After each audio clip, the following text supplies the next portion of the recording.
You see, the divine never meant for us to suffer.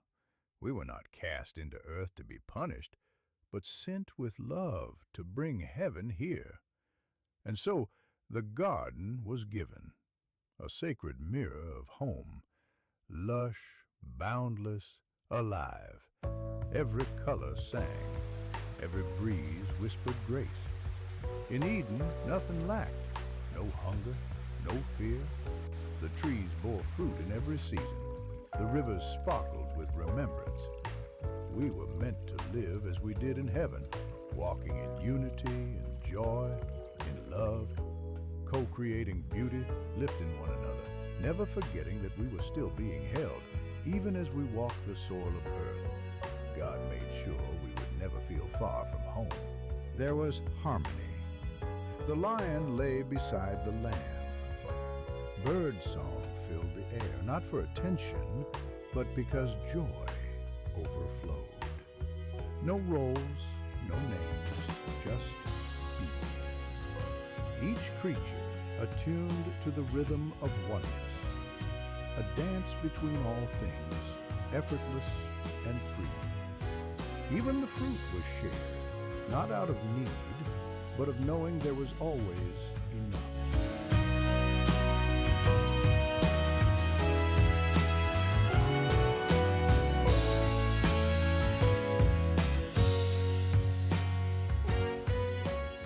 Among the first to walk the earth were two souls, pure, whole, and still glowing from within.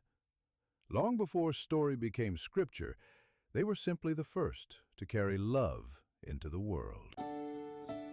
They walked the earth with light still in their bones, with laughter that healed, and eyes that saw each other without judgment. Not separate, but mirrors, not halves, but whole. In their world, there was no mine or yours, only ours. They didn't strive to possess one another, but to reflect the divine within each other. This is how we were always meant to live. God had jokes. He'd show up in different forms to their delight. They never knew what to expect, but they always knew it was him. Because it wasn't about the looks. It was the vibe, the peace, the love, the feeling of home. Heaven had just changed zip codes.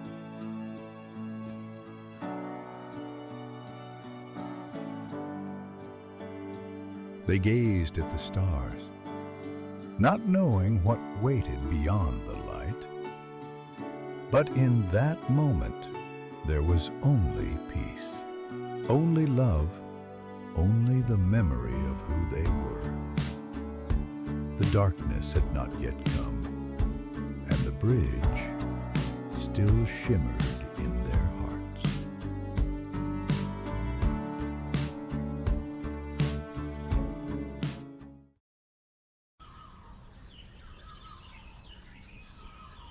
Morning light poured gently over Eden, a world untouched by fear, where time didn't chase and love didn't hurt.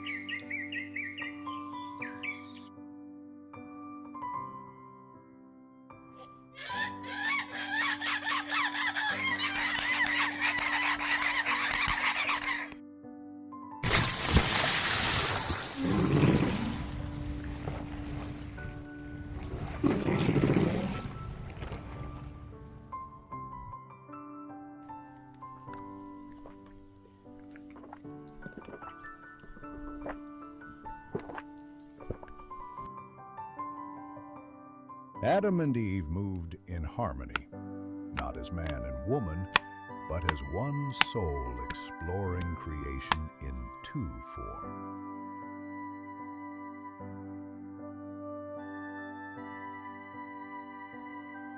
They laughed without doubt. They worked without worry. For in those early days, they remembered what they were, light in human shape. And the garden was a mirror of the home they left behind. Though joy filled their days and laughter echoed through the garden, the original pair had not come just to bask in paradise. They had a mission to multiply the light, to become the first vessels through which more souls could enter the world and begin the human story. When the children come, do you think they'll remember us? If they remember anything, it'll be your laugh echoing through the trees. No, I mean, when they forget where they came from, will our love leave a trace in their hearts? Aww, she is so cute when she's worried. It already has. Every soul will carry the echo. We just have to keep living it. I agree. Then let's make this life a reminder. Do you feel that? He is coming. What is he coming as today? Children, breakfast is the most important meal of the day. Last time he came as a flamingo in a crown. I like him best as the grandma with cookies. Ooh, and I like me best when you laugh. They didn't worship him from afar. They walked with him, played with him, laughed until their sides ached. God wasn't a ruler in the clouds. He was the love in everything around them. A friend, a parent, a guide, a reminder that they were never alone. It began like any other morning. Soft light dancing through the trees, the air thick with peace. But beneath the stillness, something stirred.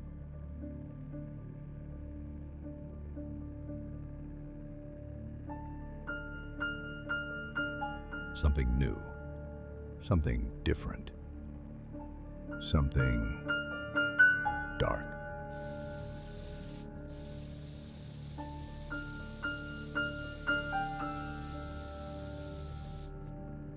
It didn't shout, it whispered, and that was enough. You're not just one. You are you. Separate, unique, deserving. Why remain part of the whole? We could be more. It was not forbidden, it was unfamiliar, a choice shimmering in her hands. And in that taste, she remembered herself, but forgot the whole. With one bite, the illusion began. She no longer saw the whole, only the parts. And when she offered it to him, he too forgot. You are man. She is woman. Two, not one. Why are you looking at me like that? Like what? You changed. You were with me. We chose this together. Maybe you wanted more than we were meant to have. What is going happening? on? The moment they saw each other as separate, the bridge began to fade. This was the moment the veil began to thin. Not a fall, not a sin, just a thought, a spark. The birth of I. It entered quietly. The ego, not evil, but the beginning of forgetting. And with it came separation.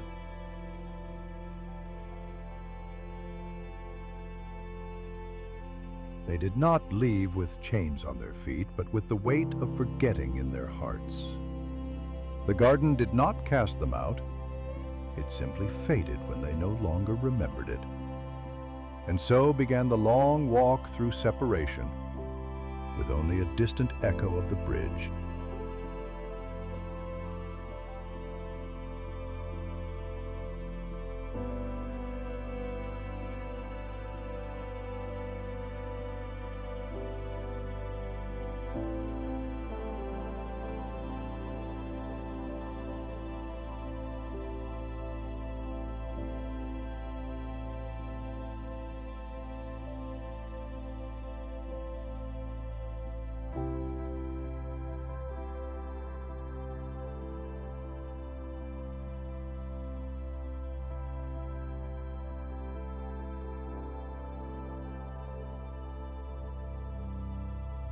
They began to wear roles.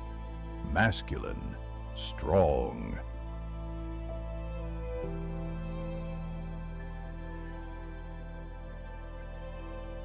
Feminine, soft.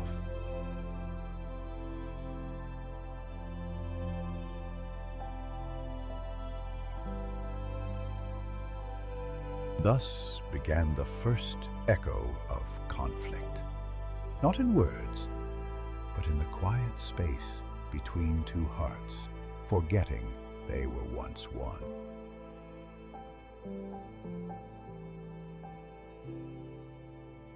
From that first moment of separation, a ripple was born. Time passed, and from the first unity came the next generation.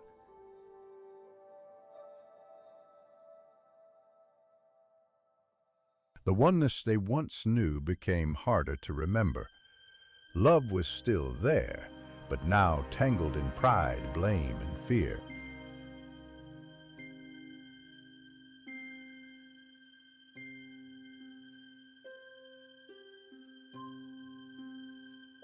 Despite the roles they wore, they searched for the light they had forgotten in each other's eyes.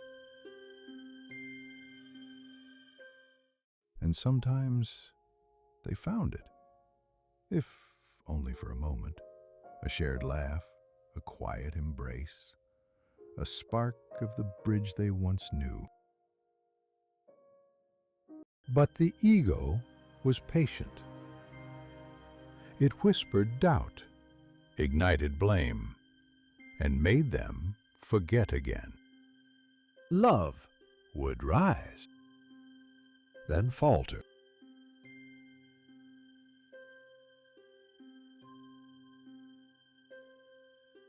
Connection would bloom, then break. They were not enemies, just souls trying to remember. Adam and Eve had children, Cain and Abel, two brothers, two hearts born of the same light. Still divine, yet born into a world already tinged by ego. One tilled the earth, the other tended the flock. Both noble missions, born of purpose. But then, ego whispered, "Who is better?" And so, what began in harmony quietly shifted into a battle for worth, for validation. Brother against brother, purpose overshadowed by pride. Through the eyes that ego, one felt less than, not seen, not chosen. And so envy bloomed where brotherhood once lived.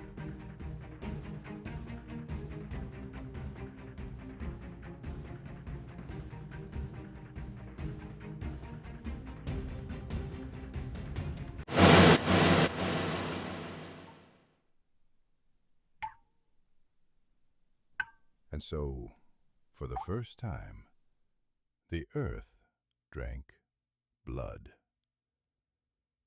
Not from war, not from beasts, but from brotherhood broken.